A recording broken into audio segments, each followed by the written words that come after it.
ቢስሚላህ ራህማን ራሒም አልሐምዱሊላህ ረቢል ዓለሚን ወሰላቱ ወሰላሙ ዓላ አሽረፊል ሙርሰሊን ወዓለል አንቢያኢ አጅመዒን። ፊ ሐድረቲል አንቢያ አንቢያዎችን ነቢያቶችን እያነሳን ነው የቆየ ነው። ከነቢያቶችም ምርጡን ነቢይ ሙሳን ዓለይሂ ሰላም አሁንም ከሙሳ ታሪክ ጋር አብሮ መነሳት ካለባቸው ውስጥ አንዱ የሆነውን እሱን ለማንሳት እንሞክራለን። ሙሳ ከህዝቦቹ ጋር ያው አላሁ ስብሓነሁ ወተዓላ ህዝቦቹን ለ40 ዓመት ያክል አርደል ሙቀደሳ እንደማይገቡ ወስኖባቸው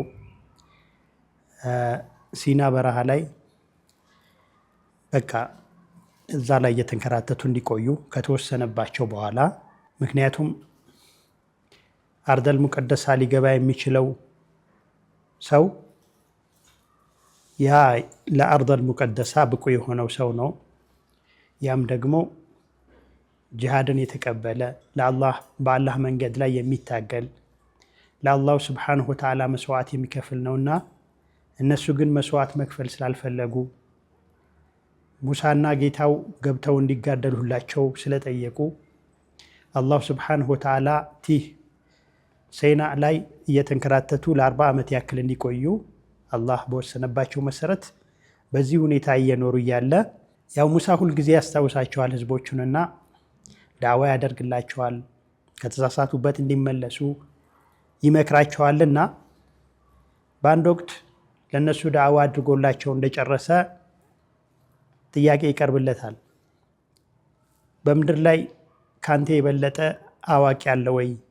ወይንም በምድር ላይ ትልቁ አዋቂ ማን ነው ብሎ ሲጠይቁት በምድር ላይ ትልቁ አዋቂ እሱ በእሱ ጭንቅላት ሌላ ሰው ሊደርስ ስላልቻለ ሌላን ሰው ማወቅ ስላልቻለ እኔ ነኝ በማለት መለሰ ማለት ነው ሙሳ ዓለይሂ ሰላም።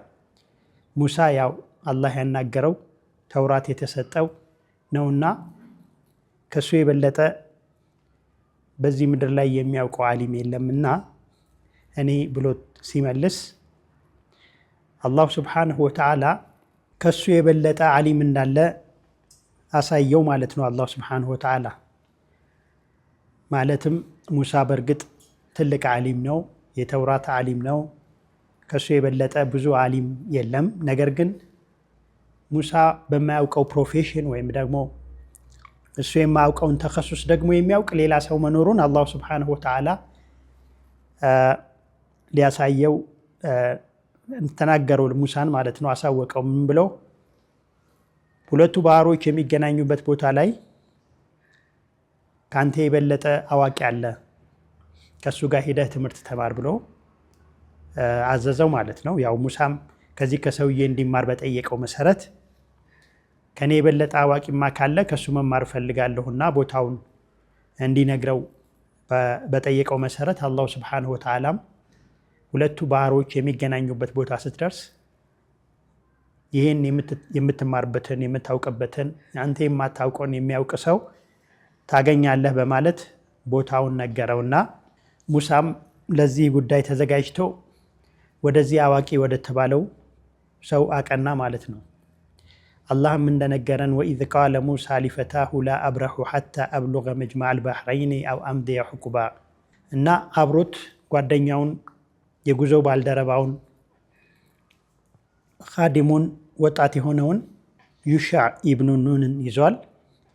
እሱ ጋር ይሄንን እንግዲህ ከቦታቸው ካሉበት ቦታ ሲነሱ እንጓዛለን፣ ሁለቱ ባህሮች የሚገናኙበት ቦታ ስንደርስ እስከዚያ እስከምንደርስ ድረስ እንጓዛለን ብለው ነገሩት ለዩሻዕ ማለት ነው። እና ስንቃቸውን አሳ ነበር የያዙት። ያን አሳ በዘንቢል ይዘው ጉዟቸውን ቀጠሉ ማለት ነው። እንግዲህ ጉዟቸውን እንደቀጠሉ አንድ ቦታ ድንጋይ ያለበት ቋጥኝ ያለበት ቦታ ከባህር ዳርቻ በጣም ደከማቸውና እረፍት ያስፈልጋቸው ስለነበር አረፉ። ሙሳ ያው አንገላጄ ተኛ። ዩሻዕም እንደዚሁ እየጠበቀ እያለ እንቅልፍም የማይባል በሰመመን ውስጥ ሆኖ ከዘንቢል ውስጥ ያሉ አሳዎች ላይ ከባህሩ የሚስፈነጠረው ውሃ ተረጨባቸውና ከዘንቢል ውስጥ አንዱ አሳ የነበረው አሳ ተንስቶ እንግዲህ ያው ህይወት አልነበረውም አሳው። ውሃው በሚነካው ጊዜ ተስፈንጥሮ ወደ ባህሩ ገባ። ዩሻዕ በሰመመን ሆኖ ይመለከተው ነበርና ገርሞት ህይወት የሌለው አሳ እንዴት ህይወት ተዘራበት ብሎ ገርሞት ይህን እያሰላሰለ ያለ ያው እንቅልፍ ይወስደዋል ማለት ነው። በኋላም ያው ሙሳና ሁለቱም እሱም ዩሻዕም ነክተው ጉዟቸውን ሲቀጥሉ ዩሻዕ የተከሰተውን ክስተት ለሙሳ መንገር ረስቶት ጉዟቸውን ቀጠሉ ማለት ነው። አሁንም ውሏቸውን አዳራቸውን ተጉዘው በሚቀጥለው ምሳ ለመብላት ደከማቸውና ምሳችንን እንብላ ፈለማ በለጋ መጅማዕ በይንሂማ ነሲያ ሑተሁማ ፈተኸዘ ሰቢለሁ ፊል ባህሪ ሰረባ። እንግዲህ እዛ አሳ የረሱበት አሳው የገባበት ቦታ አለ። እነሱ ጉዟቸውን ቀጠሉና ያው ተጉዘው ቀኑን ሌሊቱን ተጉዘው ቀን ላይ ምሳ ሰዓት አካባቢ እንግዲህ ራባቸውና ምሳችንን እንብላ ብለው ለዩሻዕ አማከሩት። ዩሻዕም ትዝ አለው በዛን ሰዓት የተከሰተው አረአይተ ኢዝ አወይነ ኢለ ሶኽረቲ ፈኢኒ ነሲቱ ልሑተ ወማ አንሳኒህ ኢለ ሸይጣን አን አዝኩረሁ ወተኸዘ ሰቢለሁ ፊል ባህሪ ዐጀባ። ትላንት እኮ ያረፍንበት ቦታ ያኔ ነው ይዘን የነበረው አሳ የጠፋው ወደ ባህሩ የጠለቀውና እነግርሃለሁኝ ብዬ ግን ረስቼዋለሁኝ ሸይጣን አስረሳኝ በማለት ነገረው። እሱም ታዲያ ሙሳም ቃለ ዛሊከ ማ ኩነ ነብጊ ፈርተዳ አላ አታሪሂማ ቀሰሳ። ይህ አይደል የምንፈልገው ምልክቱ ይዘን የነበረው ስንቅ አሳ የሚጠፋብን ቦታ ነው ምልክቱ የተደረገውና አላህ የነገረኝ ምልክት። ስለዚህ ያን ዓሊም የምናገኝበት ቦታ እዛ ነው።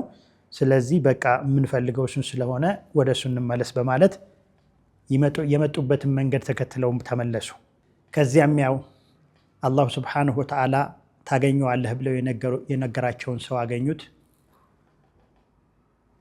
ሰላምታ ተለዋወጡ፣ ተዋወቁ። አንተ ማነህ ተባባሉ። ያው ሙሳነታቸውን ከነገሩት በኋላ ሙሳ ተውራት የወረደለት ብሎ ጠይቃቸው። አው ታዲያ ለምን መጣህ? አይ ካንተ ዒልም እንደወሰደ አላሁ ስብሓነሁ ወተዓላ ነግሮኝ ነው የመጣሁት ሲላቸው ፈወጀደ ዓብደን ሚን ዒባዲና አተይናሁ ረሕመተን ሚን ዒንዲና ወዓለምናሁ ሚን ለዱና ዒልማ። እንግዲህ ያው ይሄ ሙሳ ዒልም ወስድብሃለሁ ብሎ የሚጠይቁት ሰው አላሁ ስብሓነሁ ወተዓላ ረሕመትን የሰጠው ወዓለምናሁ ሚን ለዱና ዒልማ ከኛ ዘንድ ብቻ የሆነን እውቀት ያሳወቅነው ያለውን ሰው ነው እንግዲህ የሚያገኘው። ስለዚህ ይሄ ዓሊም ወይም ደግሞ ዓሊሞች እንደሚሉት ነቢይ፣ አቢዶች እንደሚሉት ደግሞ ወልይ። እንግዲህ አላሁ ስብሓነሁ ወተዓላ ሐታ ስሙን እንኳ በግልጽ ያላስቀመጠልን ሰው እንግዲህ ዓሊም፣ ሐኪም እኔ ጋ ለመቆየት ወይም ደግሞ ከእኔ ትምህርት ለመውሰድ አትችልም፣ ምክንያቱም የማታውቀውን ነገር እንዴት ልትሶብር ትችላለህ በማለት እንግዲህ ከእሱ ጋር ሲቆይ ሊያጋጥም የሚችለውን ችግርና ቻለንጅ ከመጀመሪያውኑ አስጠነቀቀው ማለት ነው። ቃለ ለሁ ሙሳ ሀል አተቢዑከ ዐላ አን ቱዓሊመኒ ሚማ ዑሊምተ ሩሽዳ፣ ከተማርከው ልትማር ዘንዳ ልከተልህ ወይ ብሎ ሲጠይቀው ቃለ ኢነከ ለን ተስተጢዐ መዕየ ሰብራ ወከይፈ ተስቢሩ ዐላ ማ ለም ቱሒጥ ብሂ ኹብራ። እንዴት ልትታገስ ትችላለህ? የማታውቀውን ነገር ልነግርህ ይችላለሁኝና ያኔ መሰበር አትችልም፣ ትዕግስት ታጣለህ። ስለዚህ ይህን ትዕግስት ይኖርካል ወይም ምን ታደርጋለህ ታዲያ ትዕግስት ባይኖርክ በማለት ሲያቀርብለት ሙሳም ቃለ ሰተጅዱኒ ኢንሻአላሁ ሳቢረን ወላ አዕሲ ለከ አምራ፣ ግድ የለም ታጋሽ ሆኜ ታገኘኛለህ። ይህንንም እንግዲህ አላህ ከሻው ታጋሽ ሆኜ ታገኘኛለህ። ወላ አዕሲ ለከ አምራ፣ ያንተን ትእዛዝ ደግሞ የምጥስ ሆኜ አታገኘኝም። ስለዚህ ያው ሙሳ ቃል ገባ ማለት ነው። አብሮ ሊያቆያቸው የሚችለውን ሸርጥ ተቀመጠ ወይም አደብ ተቀመጠ ማለት ነው። እንግዲህ በዚህ አደብ መሰረት አብረው ይቆያሉ። ሙሳ ከኸዲር እንደተነገረን ከኸዲር ይማራል ማለት ነው። እንግዲህ ኸዲር ወይም ይሄ አላህ ስሙን ያልገለጸው ሐኪም ሌላ ሸርጥ አለው። እንደዚሁ ሶብረኛ መሆን አለበት። ሙሳ ለሚያስተምረው ትምህርት ትዕግስተኛ መሆን አለበት። ሌላው ደግሞ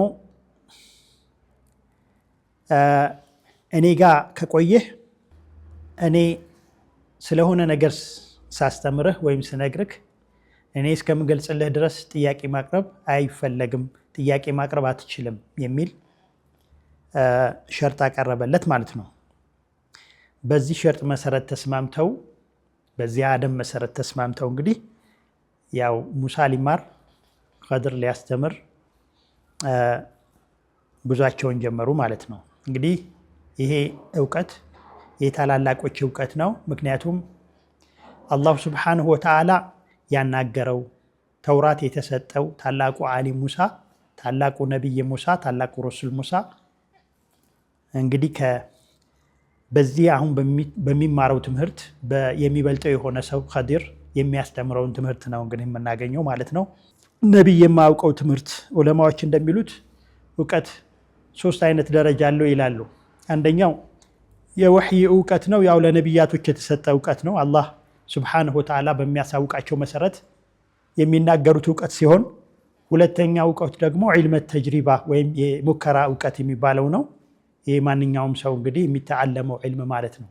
ሌላኛው እንደ ኸድር እና የመሳሰሉት ሰዎች ደግሞ ያላቸው እውቀት ወይም ደግሞ አሁን ሙሳ ከኸድር የሚወስደው ዒልም ነው። ዒልመል ቀደር ወይም ደግሞ ዒልመል ለዱን ይሉታል። ከአላሁ ስብሓነሁ ወተዓላ ብቻ ለተመረጡ ሰዎች የሚሰጥ ዒልም ማለት ነው ይላሉ። እና ይሄኛውን ዒልም ነው እንግዲህ ሙሳ የጎደለው ወይም ደግሞ የፈለገው እሱን ነው ከኸድር ሊያገኝ የሚችለው ማለት ነው።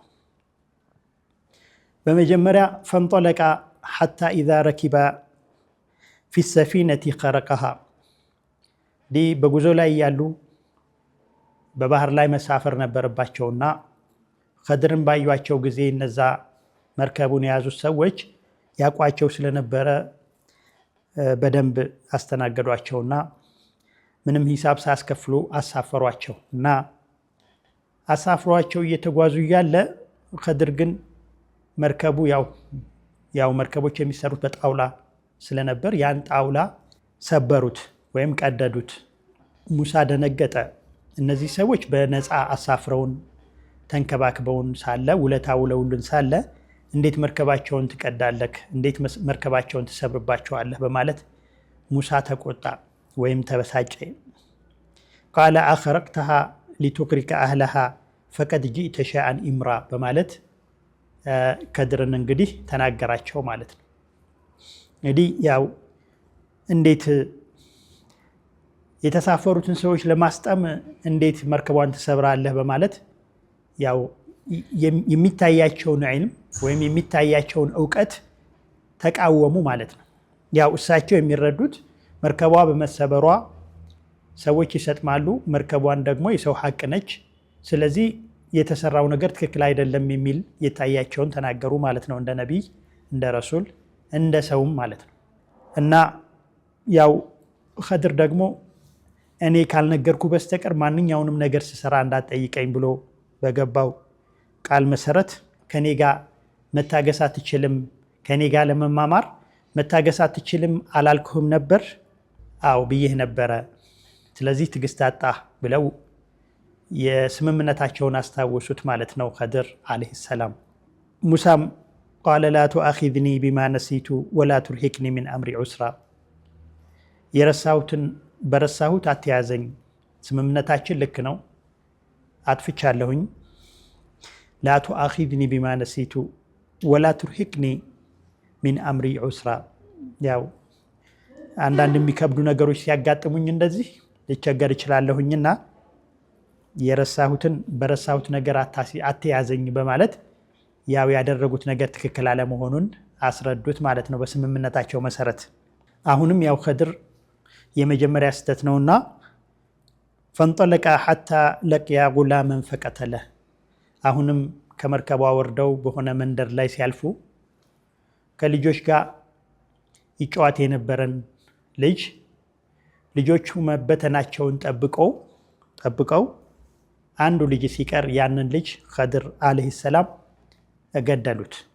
የዚህን ጊዜ ያው መግደል ከባድ ወንጀል ነውና በዕልም ሸሪዓ ያው በሚታወቀው ዕልም አላህ ባሳወቀን ዕልም ሰውን መግደል ወንጀል ነውና ቃለ አቀተልተ ነፍሰን ዘኪየተን ቢገይሪ ነፍስ ለቀድ ጂእተ ሸይአን ኑክራ በማለት ሙሳ የተሰማቸውን ስሜት ገለጹ ማለት ነው። እንዴት ምንም ነገር ያላደረገችን ነፍስ ትገድላለክ? ቢገይሪ ነፍስን ሳያጠፋ ሌላ ጥፋት ሳይፈጽም በሪእ የሆነችን ነፍስ እንዴት ታጠፋለህ? በማለት ያው ማፈን አልቻሉም። ያን መታገስ የነበረባቸውን ነገር ገለጹት ማለት ነው። ለቀድ ጂእተ ሸይአን ኑክራ፣ እንደውም የሆነ ሊወገዝ የሚገባን ነገር ነው የሰራኸው በማለት ኸድር ላይ ያው ጮሁባቸው ማለት ነው። አሁንም ኸድር አለይሂ ሰላም ቃለ አለም አቁል ለከ ኢነከ ለን ተስተጢዐ መዕየ ሰብራ፣ አሁንም ከኔ ጋር መታገስ አትችልም፣ ከኔ ጋር ያለውን ዕልም ለመማማር ትዕግስት የለህም፣ ትዕግስት አይኖርክም ብዬ አልነበረም ወይ በማለት የገቡትን ቃል ኪዳን አስታወሱት። ያው ሙሳም እውነት ነው በስምምነቱ መሰረት ስምምነቱ ላይ አልተገኙምና ከዚህ በኋላ ይቅርታ አድርግልኝ ማለቱ ምንም እንትን እንደሌለው አይተው ቃለ ኢን ሰአልቱከ ዐን ሸይኢን በዕደሃ ፈላ ቱሳሒብኒ ቀድ በለግተ ሚን ለዱኒ ዑዝራ በማለት መለሱላቸው ማለት ነው። ከዚህ በኋላ ምንም አይነት ጥያቄ ባነሳብክ ጓደኛ አትሁነኝ፣ ያው እንነጣጠላለን። ከኔ በኩል ዑዝር ማቅረቡ ያው ዑዝር አለክ፣ ምክንያቱም በስምምነታችን ያፈረስኩት እኔ ነኝና ዑዝር አለህ ለመለያየት በማለት መለሱላቸው ማለት ነው ሙሳ አለይሂ ሰላም። እንግዲህ ያው ሙሳ አሁን በገቡት ቃል መሰረት ከዚህ በኋላ የሆነ ጥያቄ ቢያነሱ ያው ከዚህ በኋላ የሚተዓለሙት ዕልም እንደሌለ ከሱ አሁንም ቃል ገቡ ማለት ነው ሙሳ አለይሂ ሰላም። አሁንም ጉዟቸውን ጀመሩ። ፈንጠለቃ ሐታ ኢዛ አተያ አህለ ቀርየትን ኢስተጥዐማ አህለሃ ፈአበው አን ዩደይፉሁማ ፈወጀዳ ፊሃ ጅዳራን ዩሪዱ አን የንቀደ ፈአቃመ። እና አሁንም በጉዞ ላይ ያለው አንዲት ከተማ ውስጥ ገቡ። ይህቺ ከተማ ያው ስንቅ አልቆባቸው ነበር፣ ስንቅ የላቸውም ነበር፣ ርቧቸዋል። እና በእንግድነት እንዲያስተናግዷቸው፣ ምግብ እንዲሰጧቸው፣ እንዲያሳድሯቸው ጠየቁ። ነገር ግን እነዚያ የከተማዋ ሰዎች ሊያስተናግዷቸው ፈቃደኛ አልሆኑም። ፈአበው አን ዩደይፉሁማ፣ ያው መስተንግዶ ነፈጓቸው ማለት ነው። እንዲህ ሆኖ እያለ ያው ረሃባቸውን ቆዩ። ነገር ግን በአጋጣሚ ፈወጀዳ ፊሃ ጅዳረን ዩሪዱ አን የንቀደ፣ ሊወድቅ የደረሰን ቤት አዩና ያንን ሊወድቅ የደረሰ ቤት አፍርሶ አስተካክሎ እንደገና ገነባው ኸድር አለይሂ ሰላም። ይህንን ልፋትና ትጋት ባየ ጊዜ ሙሳ አለይሂ ሰላም ቃለ ለው ሺእተ ለተኸዝተ ዐለይሂ አጅራ፣ ይሄ አሁን የሰራህበትን ህንፃ ደሞዝ ወይም ደግሞ ክፍያ መጠየቅ ነበረብክ። ምክንያቱም እነዚህ ሰዎች አላስተናገዱን፣ ምግብ አልሰጡን። ስለዚህ ከዚህ የምታገኘውን ክፍያ ምግብ ልንገዛበት እንችላለን፣ ራሳችንን ልናስተናግድበት እንችላለን እና ልጠይቅ ይገባህ ነበር በማለት እንግዲህ ያው ጥያቄም ሀሳብም አቀረቡ ማለት ነው። እንግዲህ ኸድር ይህን የሰሙት ኸድር ደግሞ እስካሁን ባደረጉት ጉዞ በተስማሙት ስምምነት በጉዞው አደብ ሙሳ በብዙዎቹ ስላላለፈ በገባው ቃል መሰረት በመጨረሻ በገባው ቃል መሰረት ከዚህ በኋላ የሆነ ጥያቄ ብጠይቅህ ከአንተ ጋር ያለኝ ጓደኝነት ይቆማል፣ ከዚህ በኋላ አታስተምረኝም ብለው በገቡት ቃል መሰረት ነው እንግዲህ ይህንን ቀድያ ያገኙት።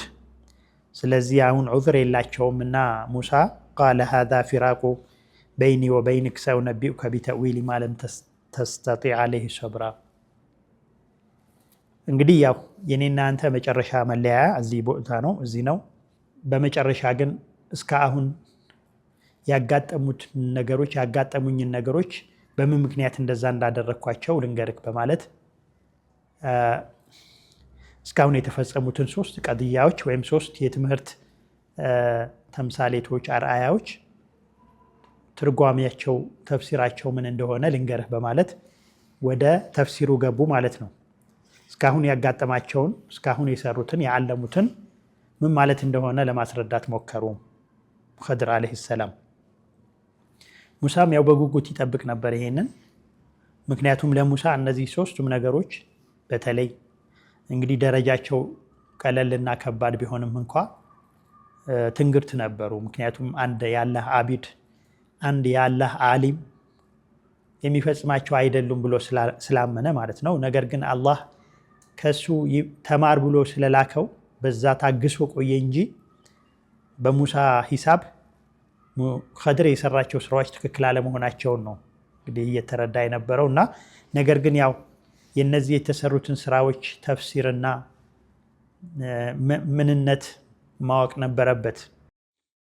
ኸድርም አመት ሰፊነቱ ፈካነት ሊመሳኪን ያዕመሉነ ፊል ባህሪ ፈአረድቱ አን አዕይበሃ ወካነ ወራአሁም መሊኩን ያእኹዙ ኩለ ሰፊነትን ገስባ። እንግዲህ በመጀመሪያ መርከቧ ላይ እንደወጣን መርከቧን የሰበርኩበት ምክንያት የመርከቧ ባለቤቶች ሚስኪኖች ነበሩ። በዚህ በባህሩ ላይ የሚሰሩ ታታሪ ሚስኪኖች የነበሩ ሰዎች ናቸውና እኔ ታዲያ የሰበርኳት የመርከቡ መልህቋን የምጥልበት ቦታ ንጉስ አለ እና ያልተሰበሩና ጥሩ የሆኑ መርከቦችን እየቀማ ከሰዎች ይወስዳልና የነዚህን የመሳኪኖች መርከብ እንዳይወሰድባቸው ነውር ሊኖራት ይገባልና ለዛ ነው መርከቧን የሰበርኳት ሰባራ መርከብ ስለማይወሰድ በማለት የመጀመሪያውን እንግዲህ ተፍሲር አስረዳው ማለት ነው።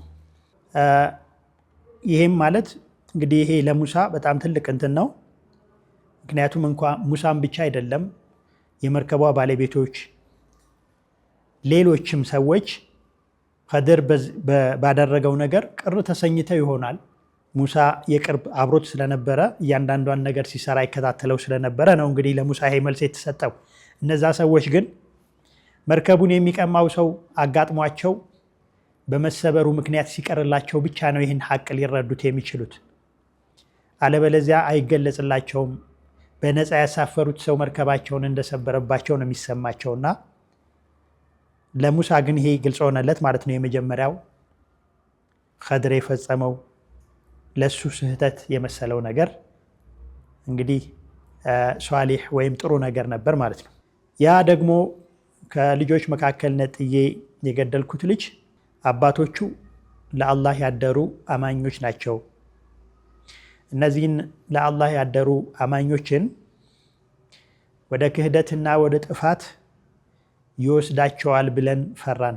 ስለዚህ ለነሱ አላሁ ስብሓነሁ ወተዓላ ከሱ የበለጠ እና ንጹህና ለአላሁ ስብሓነሁ ወተዓላ ደግሞ ቅርብ አዛኝ የሆነ ልጅ እንዲተካቸው በመሻት ነው የገደልኩትኝ። እንግዲህ ይሄ መደረጉ ደግሞ ብዙ እንትኖች መልእክቶች አሉት። ሐቂቃ ይሄን ሲነግረው ያው ሙሳ የሚረዳው ማለት ነው። ምክንያቱም ልጁ አቅመ አዳም አልደረሰም። አቅመ አዳም በሚደርስበት ጊዜ ከፍ ሲል አባትና እናቱን ወደ ስህተትና ወደ አመፅ እንደሚወስዳቸው ተፈርቷል። ስለዚህ አመፀኛና ከሃዲ መሆን ከሞት የበለጠ ክፋት ነው፣ ከሞት የበለጠ ትልቅ ጸጸት ነውና ምክንያቱም ስለሚያስቀጣ በአላሁ ስብሓነሁ ወተዓላ እሳት ስለሚያስገባ። ስለዚህ ከዛ እንዲድኑ የልጁ መሞት ነበረበት፣ አባትና እናት ከዛ እንዲድኑ። ሁለተኛ ደግሞ የተሻለ ልጅ እንዲለወጥላቸው ልጁ መሞት ነበረበት። ሌላው ደግሞ ልጁ አቅመ አዳም ስላልደረሰ ልጁ አባትና እናቱን በማሳሳትም ይሁን ራሱ በመሳሳት ጥፋት ውስጥ ገብቶ እሳት እንዳይገባ ድነዋል ማለት ነው። ምክንያቱም አቅመ አዳም ስላልደረሰና ስለዚህ እነዚህ ኸይራት ነበሩበት ማለት ነው። የልጁ መገደል ውስጥ ልጁ አቅመ አዳም ስላልደረሰ አይቀጣም። አባትና እናት ልጁ ከሚያደርስባቸው ስህተትና ማሳሳት ድነዋል።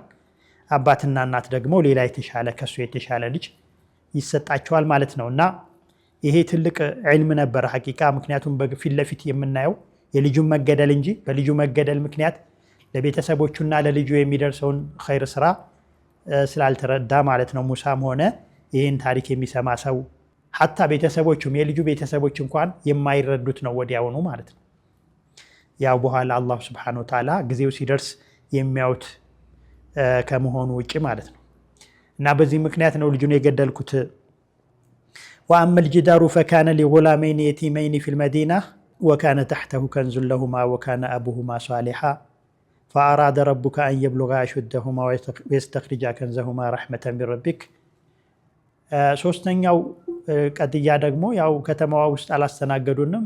እንግዲህ አለማስተናገዳቸው እንዳለ ሆኖ ግን እኔ የገነባሁት ቤት ንብረትነቱ ለየቲሞች ነው፣ የቲሞች ናቸው። አባትና እናቶቻቸው ደግሞ የአላህ ባሪያዎችና ሷሊሖች ነበሩ። ስለዚህ ልጆቹ አቅመ አዳም ከመድረሳቸው በፊት ቤቱ ፈርሶ ከቤቱ ስር የተቀበረላቸውን የአባትና የእናት የውርስ ገንዘብ ወይም ሀብት ሌላው ሰው እንዳይወስድባቸው በሚል ሂሳብ ልጆቹ አቅመ አዳም እስከሚደርሱ ድረስ እንዲቆያቸው ነው የገነባሁላቸው። ምክንያቱም የነሱ ሆኖ ይቆያል ቤቱ እዛ ውስጥ ያለውን ሀብታቸውን እስከሚያወጡት ድረስ። ስለዚህ ይሄ ከጌታ የተሰጠ ለልጆቹ ረሕመት ነውና ያንን ረሕመታቸውን አላህ የሰጣቸውን ረሕመት በዛ ሰበብ ገንዘባቸውን እንዲያገኙ ነው ያደረግኩትኝ፣ ሌላ ሀብታቸውን እንዳይወስድባቸው። ይሄም ደግሞ የሆነው አባትና እናቶቻቸው ሷሊሖች ስለነበሩ ነው። እንግዲህ አባትና የእናት ሷሊሕነት ለልጆች የሚጠቅመው ብዙ ጥቅም አለ ከሞቱም በኋላ ማለት ነው። ልጅ ሷሊሕ ሲሆን አባትና እናት ይጠቀማሉ። አባትና እናት ሷሊሕ ሲሆን ደግሞ ልጆች ይጠቀማሉ ማለት ነው። ከሚጠቀሙባቸው መንገዶች አንዱ እንደዚህ አይነቱ ጥቅም ነው ማለት ነው። በአባትና በእናት ሷሊሕነት ልጆች ይከበራሉ። በአባትና እናት ሷሊሕነት ልጆች ይከብራሉ። አላሁ ስብሓነሁ ወተዓላ የሚነግረን ይሄን ነው። ኸድር እያስተማረው ለሙሳም ይሄንኑ ነው ማለት ነው። ወማ ፈዐልቱሁ ዐን አምሪ ዛሊከ ተእዊሉ ማ ለም ተስጢዕ ዐለይሂ ሰብራ። በእኔ ትእዛዝ አይደለም ይሄ ሁሉ የተሰራው፣ በአላሁ ስብሓነሁ ወተዓላ ትእዛዝ ነው።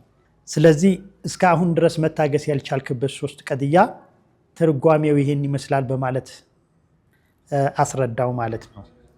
እንግዲህ ሙሳና ባልደረባው ይሄንን ዒልም ከኸድር ከወሰደ በኋላ ሙሳ ከባልደረባው ጋር ሆኖ ከጓደኛው ጋር ከኻዲሙ ጋር ሆኖ ከአገልጋዩ ጋር ሆኖ ወደ ህዝቦቹ ወይም የሱ በኒ እስራኤሎች ወዳሉበት ሄደ። እንግዲህ ከዚህ ሙሳ ብዙ ነገር ተምሯል። እኛም ብዙ ነገር ከሙሳ ደግሞ እንማራለን ማለት ነው። ሙሳ ባለው ዒልም እንዳይኩራራ፣ ከሱ የበለጠ ዒልም ከሁሉም ዓሊሞች በላይ የበለጠ ዓሊም እንዳለ ተረድቶ በዒልሙ እንዳይኩራራ ሆኗል። አሁን በምናየው አደጋ እጅግ በጣም እንዳናዝን፣ ምክንያቱም ሞትም ሊሆን ይችላል ጥፋትም ሊሆን ይችላል። እጅግ በጣም እንዳያዝን ተምሯል ሙሳም፣ እኛም እንማራለን። ምክንያቱም ምናልባት በአደጋ ውስጥ ጥሩ ነገር እንዳለ መጠበቅና ማመን ይኖርብናል ማለት ነው። ያው እጅግ መበሳጨትና ማደን አደጋውንም አይከላከልም፣ እኛንም ለበሽታ ይዳርገናል ማለት ነው። ምናልባት የአላህ ረሕመት ድብቅ ሊሆን ይችላል። አሁን ላናየው እንችላለን። የተወሰነ ጊዜ ቆይቶ ሊገለጽ የሚችል ነገር ሊሆን ይችላል። ሙሳ ከኸድር ይሄን ተምሯል። በሐዘን ውስጥ ደስታ መኖሩን፣ በህመም ውስጥ ደግሞ መዳን እንዳለ፣ ከዚህ ሁሉ በላይ ደግሞ ታጋሽነትን፣ ዒልምም ስንማር ይሁን ስራ ስንሰራ ታጋሽ መሆን እንዳለብን ተምሯል ማለት ነው። እንግዲህ ይሄ እውቀት ቅድም እንዳልነው ዒልመል ቀደር የሚሉት ነው ዑለማዎች። ስለዚህ ይሄ የተለየ ዒልም ነው ማለት ነው። ስለዚህ ከኸድር ይሄንን ተምሮ ሙሳ ዓለይሂ ሰላም ወደ ቀውሞቹ ተመለሰ። ከዚህ በኋላ ያለውም በቀጣዩ ክፍል አብረን የምናየው ይሆናል። አሰላሙ አለይኩም ወረሕመቱላህ።